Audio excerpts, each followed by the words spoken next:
Ito ang dapat mong gawin kung ikaw ay maiiwan sa rapture at kung mararanasan mo ang tribulation. Kung maiiwan ka sa rapture, mararanasan mo yung impyerno dito sa ating mundo. Yan po ang tinatawag natin na tribulation period. Pero mga kapatid, sasabihin ko na po sa inyo, hindi pa huli ang lahat. Kung makakaranas man kayo ng tribulation, may pag-asa pa po. Pero syempre mga kapatid, hindi magiging madali yung pagdadaanan mo pagdating ng tribulation. Ngayon kung makakaranas man kayo ng tribulation, meron po kayong kailangang gawin nang sa ganon, maligtas pa kayo. Ano-ano yung mga dapat nyong tandaan kung sakaling kayo ay makakaranas ng matinding kapighatian dito sa mundo na ito.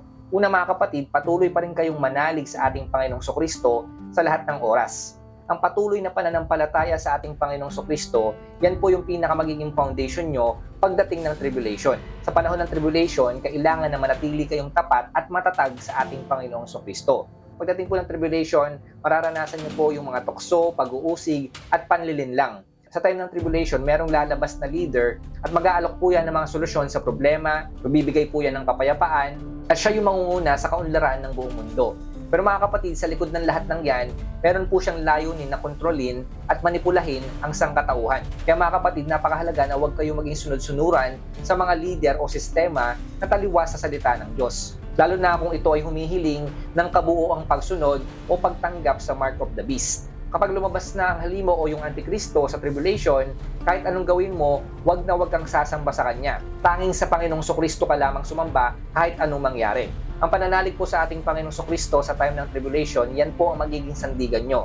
Sa pamamagitan ng pananampalataya, magkakaroon kayo ng kalakasan na hindi matitinag ng takot, kaguluhan o pag-uusig. Ang tribulation po, magdudulot po yan sa inyo ng matinding takot, stress, mga pangamba, panganib sa pisikal at spiritual na buhay. Pero mga kapatid, kapag meron kayong pananalig sa Diyos, yan po yung magbibigay sa inyo ng katiyakan, ng kaligtasan at kapayapaan sa inyong puso, kahit na nasa mundo kayo ng kaguluhan. Kung mananatili po kayong tapat sa ating Panginoong Sokristo, sa kabila ng hirap, sigurado mga kapatid, kahit dumaan kayo sa tribulation, maliligtas pa rin kayo, mapupunta pa rin kayo sa langit. Basta mga kapatid, ang lagi nyo nang tatandaan sa 7 taong tribulation, wag na wag kayong susuko sa pananampalataya. Kahit mahirap, kahit nakakatakot, ipagpatuloy nyo lang yung pananampalataya nyo sa Panginoong Sokristo hanggang sa huli.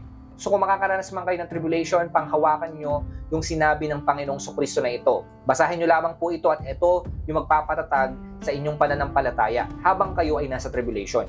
Ito ang sinasabi sa John chapter 16 verse 33. Sinabi ko ito sa inyo upang sa inyong pakikipag-isa sa akin ay magkaroon kayo ng kapayapaan. Magdaranas kayo ng kapighatian sa sanlibutan ito. Ngunit tibayan nyo ang inyong loob na pagtagumpayan ko na ang sanlibutan. Pangalawa mga kapatid, magbasa at mag-aral pa rin kayo ng salita ng Diyos. Sa panahon ng tribulation, wala pa po kayo sa impyerno. Nasa mundo pa rin po kayo. At naandyan pa rin po ang paggabay ng Diyos. Hindi pa rin po mawawala yan. So hindi porket nasa tribulation na kayo, ay titigil na kayo sa pagbabasa ng Biblia. Ipagpatuloy nyo lamang po yan. Kasi mga kapatid, sa pamamagitan ng pagbabasa ng Biblia, sa kabila ng tribulation, yan po yung magpapatatag sa inyong pananampalataya. Ang Biblia po ay hindi lamang aklat ng kasaysayan o aral. Ito po ay gabay na magtuturo sa inyo kung paano mamuhay ng ayon sa kalooban ng Diyos sa gitna ng matinding kapighatian at panganib. Sa gitna po ng kaguluhan, tukso at pag-uusig, ang salita lamang po ng ating Diyos na magsisilbing ilaw sa madilim na landas at yan po yung tutulong sa inyo para hindi kayo madaya ng kaaway pagdating ng tribulation. So dyan nyo po matututunan kung paano magdesisyon ng tama, paano makitungo sa mga sitwasyong mahirap, at paano manatiling matibay kahit maraming hamon sa paligid nyo.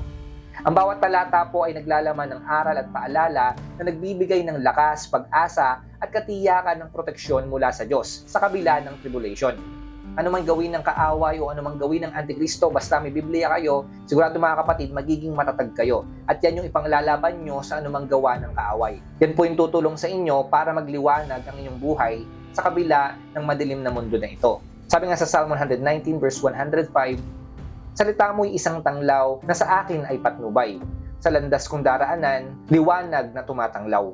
Pangatlo, patuloy kang manalangin at humingi ng gabay sa Diyos. So tulad din po sa pagbabasa ng Biblia, huwag nyo rin pong itigil yung pananalangin nyo sa ating Diyos sa gitna ng tribulation. Napakahalaga po ng patuloy na pananalangin bilang sandata ng bawat mananampalataya sa panahon ng tribulation. Ang panalangin po ay hindi lamang simpleng pagsasalita sa Diyos o paghiling. Ito po ay isang aktibong komunikasyon at pakikipag-ugnayan sa Kanya. Mahalaga na kahit kayo ay nasa gitna ng paghihirap at pagdurusa, meron kayong nakakausap at yun po yung ating Diyos. Tandaan niyo po mga kapatid, maririnig pa rin kayo ng Diyos kahit kayo ay nasa tribulation. Kasi nga, wala pa kayo sa impyerno. Sa pamamagitan ng prayer, napapalakas po nito ang puso at isipan ng mga tao laban sa takot, pag-uusig, at sa mga kaguluhan na tiyak na darating.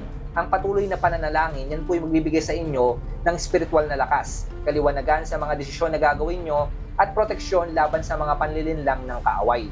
Sa panahon ng tribulation, makakaranas po kayo ng maraming hamon at panganib.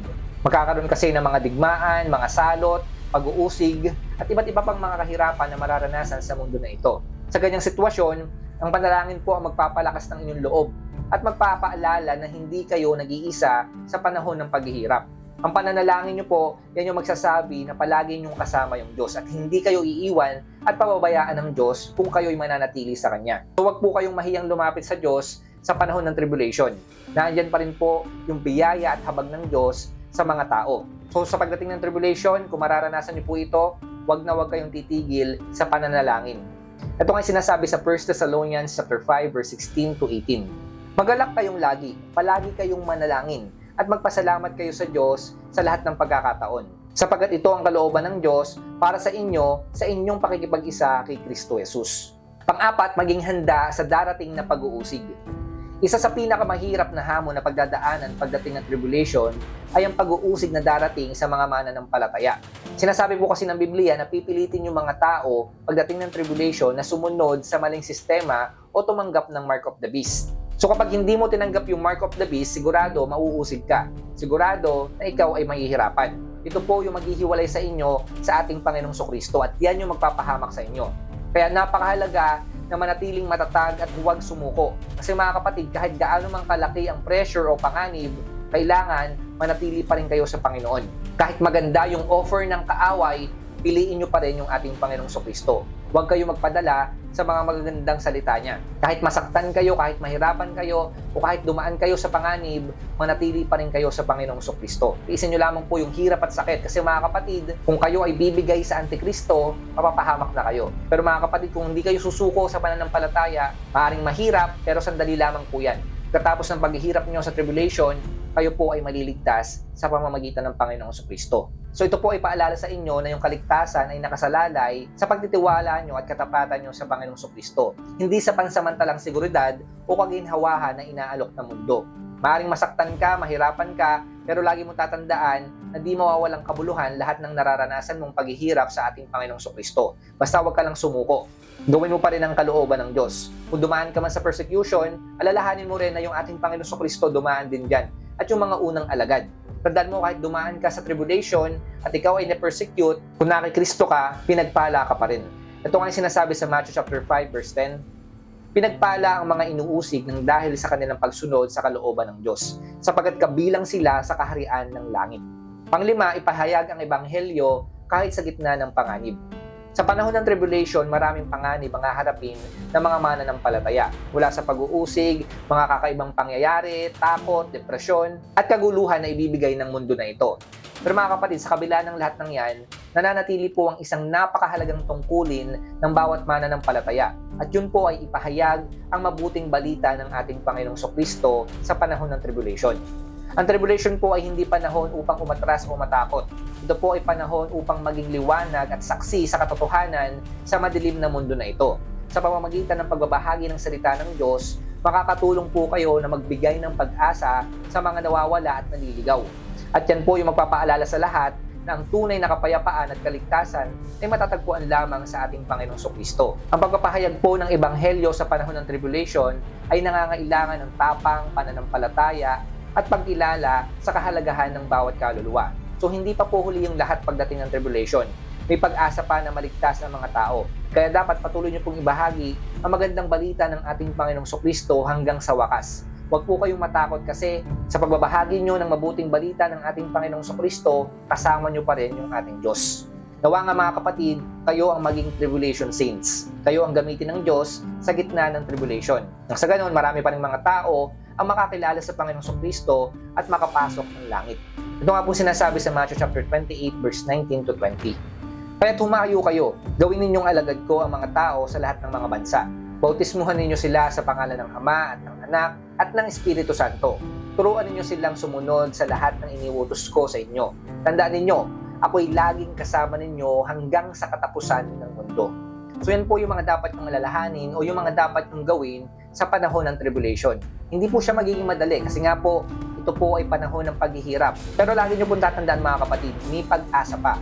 Basta tatagan nyo lang ang inyong pananampalataya. Huwag kayong susuko at gawin nyo pa rin yung kalooban ng Diyos sa gitna ng paghihirap. Kasi mga kapatid, kapag ginawa nyo yung mga bagay na yan, nanatili kayo sa Panginoong Kristo hanggang sa huli, kahit po mahirap, tandaan nyo po, kayo po ay gaganunin palaan ng ating Diyos. At hindi lang yon, kung mananatili kayong tapat hanggang sa huli, at kayo'y mananampalataya sa ating Panginoong Kristo, kayo po ay maliligtas.